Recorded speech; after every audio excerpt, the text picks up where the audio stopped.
घराणेशाहीचे आरोप करणाऱ्या भाजपवरनं विरोधी पक्षनेते विजय वडेट्टीवारांनी महायुती सरकारवर निशाणा साधला।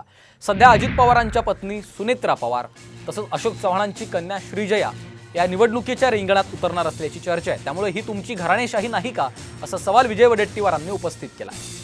सुनेत्रा पवार आणि श्रीजया चव्हाण या देखील आता राजकारणामध्ये येणार असल्यामुळे ही तुमची घराणेशाही नाही का, असा सवाल विरोधी पक्षनेते विजय वडेट्टीवारांनी भाजपला केलेला आहे।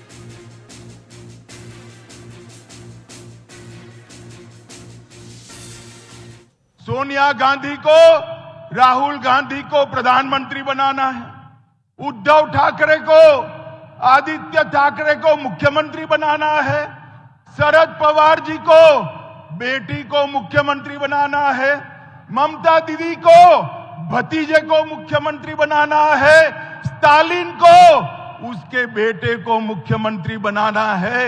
इसमें आपके लिए कोई नहीं है भाई, आपके लिए नरेंद्र मोदी है, भारतीय जनता पार्टी। अजित पवारांची बायको उभी राहणार अशी चर्चा आहे। मग घराणेशाही नाही। शिंदे घेतले सोबत, त्यांचा मुलगा खासदार आहे, ते घराणेशाही नाही।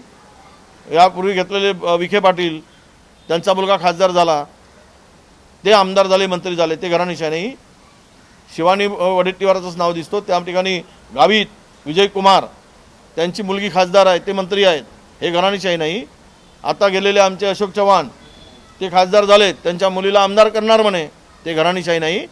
कोणाला सांगताय घराणेशाही?